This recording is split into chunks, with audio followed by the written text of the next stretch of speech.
Hello, America! JOC here with your Ranting Politics headline updates, where we are diving into today's most explosive political stories that you need to know about. Coming up, we're diving into the growing frustrations with Commerce Secretary Howard Lutnick, who's being called a loose cannon with half-baked ideas ahead of Trump's big tariff announcement. I mean, who doesn't love a little drama in the cabinet? Then, Elon Musk drops what he calls a mind-blowing bombshell about millions of non-citizens receiving Social Security numbers under Biden. The numbers are wild, folks. And finally, some somber news as the body of a fourth U.S. soldier has been recovered in Lithuania after a training exercise went tragically wrong near the Belarus border. Stick around for all this and more in your daily dose of unfiltered news and common sense commentary. This is Ranting Politics Headline Updates.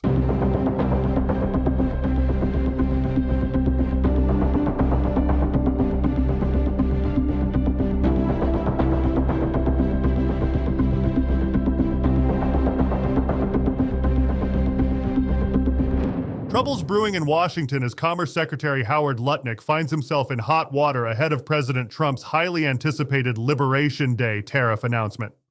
According to the New York Post, frustration with the former Cantor Fitzgerald CEO has reached fever pitch, with one insider comparing the situation to being a mosquito at a nudist colony. Where do you even start? Lutnick, who previously co-chaired Trump's transition team, is reportedly rubbing colleagues the wrong way with both his policy approach and communication style. The most notable gaffe? His recent proclamation that a tariff-induced recession would be worth it. Not exactly what you want to hear from your Commerce Secretary when the economy's on everyone's mind. But wait, there's more. Lutnick also raised eyebrows by publicly encouraging Americans to buy Tesla stock during a Fox News appearance in March. As if that wasn't enough, sources close to the White House describe him as a loose cannon with half-baked ideas that he just randomly spews on live television. One administration insider told the Post they want Lutnick to think before he speaks, adding that TV interviews aren't just a forum to test run your latest thought bubble. Ouch. Despite keeping a tight lid on internal divisions during Trump's second term, this rare glimpse into administration infighting shows just how much Lutnick has managed to irk his colleagues. He's frequently seen with Trump as the president prepares for Wednesday's reciprocal tariff announcement, which will coincide with the adoption of 25% tariffs on all goods from Canada and Mexico, as well as worldwide auto imports. The frustration appears widespread, with another source confirming it's 100% accurate that annoyance with Lutnick is growing throughout the administration. The Commerce Secretary has apparently developed a habit of inserting himself into policy discussions beyond his purview, further agitating those around him. For what it's worth, the White House is publicly standing by their man. Spokesperson Kush Desai defended Lutnick, calling him an integral addition to the Trump administration's trade and economic team, whose long and immensely successful private sector career makes him valuable to the president's America First agenda. Lutnick's approach to trade policy has sent ripples throughout the administration, creating a delicate balancing act for Trump's economic team. Despite the internal frustration, Lutnick remains a key figure in shaping the president's ambitious tariff strategy, which is set to fundamentally restructure America's trading relationships. Market analysts are closely watching Wednesday's announcement, with many predicting a more measured approach than initially feared. President Trump himself hinted Monday that his reciprocal tariffs may be less dramatic than anticipated, potentially blunting impact on the stock market and easing some of the tension surrounding Lutnick. The White House continues to present a unified front, with spokesperson Kush Desai emphasizing that every member of the Trump administration is playing from the same playbook, President Trump's playbook. This public solidarity suggests that despite the behind-the-scenes frustration, Lutnick's position remains secure for now. Regarding Lutnick's controversial Tesla stock recommendation, the administration has reframed it as a defense of American industry. While deranged Democrats like Tim Walz are openly calling for the ruin of an iconic American company that employs tens of thousands of everyday Americans, the Trump administration is committed to unleashing prosperity for all of our companies, Desai stated, effectively turning criticism into a partisan counterattack. The upcoming Liberation Day represents a critical moment for both Lutnick and the administration's broader economic agenda. With tariffs set to impact virtually all trading partners, the question remains whether Lutnick's bold, some would say reckless, approach will yield the economic sovereignty Trump has promised or create new headaches for an administration already managing significant policy shifts. Trump's team is walking a tightrope, leveraging Lutnick's business acumen while attempting to rein in his most unpredictable impulses before they impact market confidence or undermine the administration's carefully crafted economic narrative. In a move that's raising eyebrows across the political spectrum, Elon Musk shared what he described as mind-blowing data during a Get Out the Vote rally in Wisconsin this weekend. The tech billionaire presented a chart that allegedly shows millions of non-citizens receive Social Security numbers during President Biden's administration. The rally, which took place just days before a highly contested state judicial race, featured Musk alongside Doge colleague Antonio Gracias, who took the stage to explain their findings from an audit of federal programs. With a dramatic graphic displayed behind them titled, "New Non-Citizen Social Security Numbers Issued," Gracias walked the audience through what he described as an accidental discovery.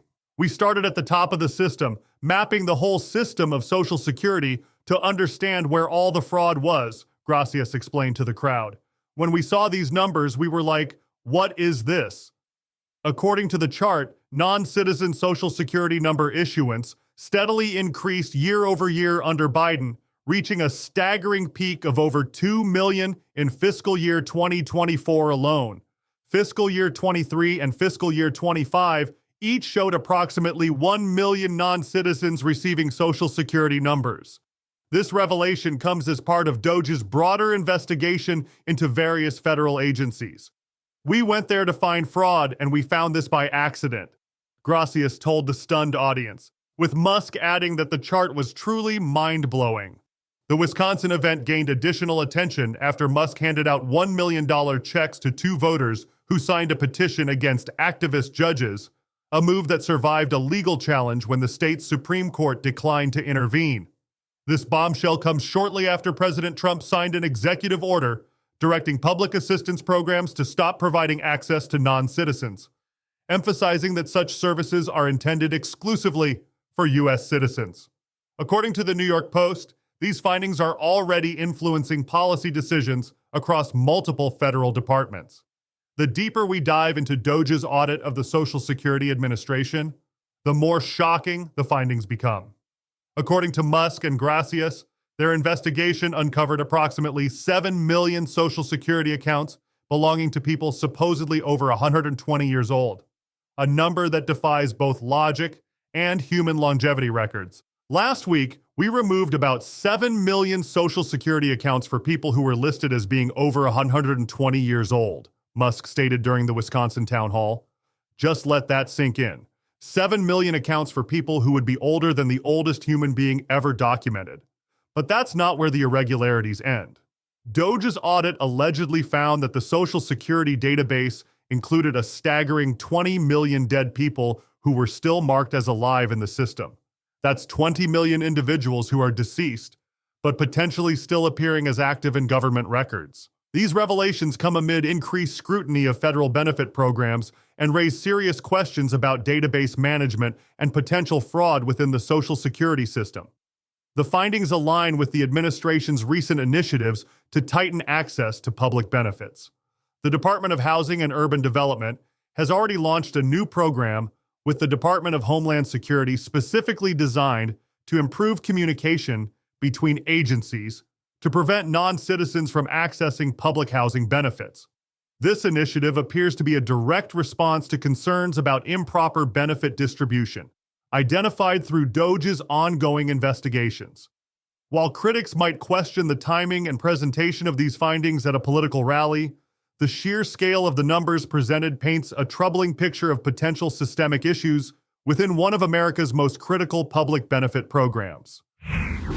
In a somber update from Lithuania, officials have confirmed that the remains of the 4th and final U.S. soldier who disappeared during a training exercise have been recovered. The discovery comes after an exhaustive week-long search operation through challenging terrain near Pobrade, close to the Belarus border.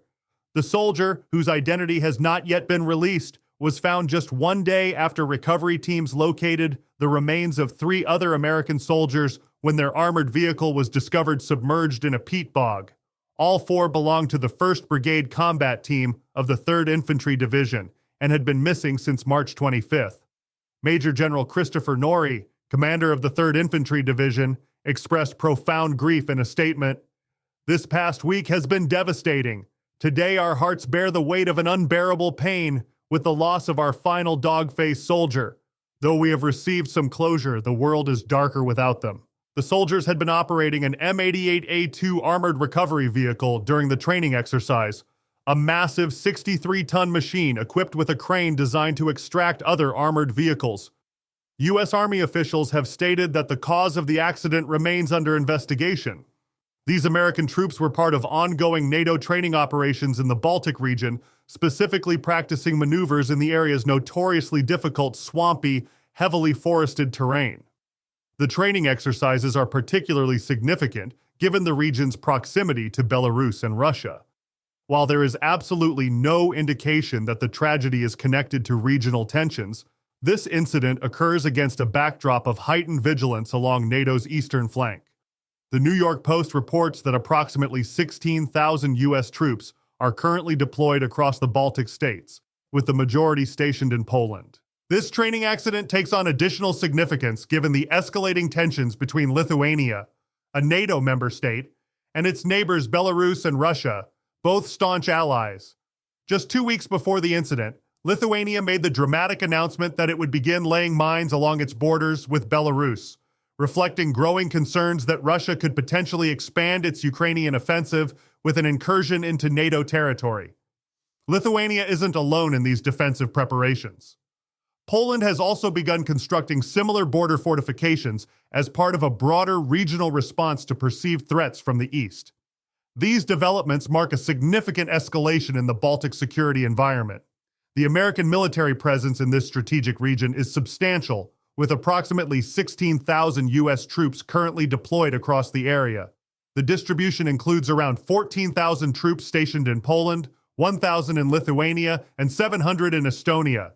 These forces represent America's commitment to NATO's eastern flank at a time of heightened geopolitical uncertainty. While military officials have emphasized that the tragic training accident appears completely unrelated to these broader tensions, it nevertheless underscores the strategic importance of the ongoing American military presence in this increasingly volatile corner of Europe. The challenging terrain that claimed these soldiers' lives is precisely the environment that NATO forces must master to effectively defend the alliance's eastern borders. Well, folks, that wraps up today's episode of Ranting Politics Headline Updates. We've covered Secretary Lutnick's controversial comments causing friction in the Trump administration ahead of tomorrow's big tariff announcement, Elon Musk's mind-blowing revelation about millions of non-citizens receiving Social Security numbers during the Biden years, and the tragic recovery of our 4th fallen soldier in Lithuania near the Belarus border. These are the stories that matter, delivered straight with no partisan spin. Just the facts, some common sense, and our unwavering belief that America's best days are ahead. If you're hungry for more unfiltered news, follow us on X at RantingRP. You can also catch us on YouTube, Spotify, iHeartRadio, and Apple Podcasts. And don't forget to visit rantingpolitics.com for more of America's fastest-growing daily news rundown designed for your commute. This is JOC signing off, and thank you, our loyal listeners, for choosing Ranting Politics Headline Updates. We'll be back soon with the updates you need to navigate these interesting times. Until then, stay tuned, stay informed, and as always, stay free.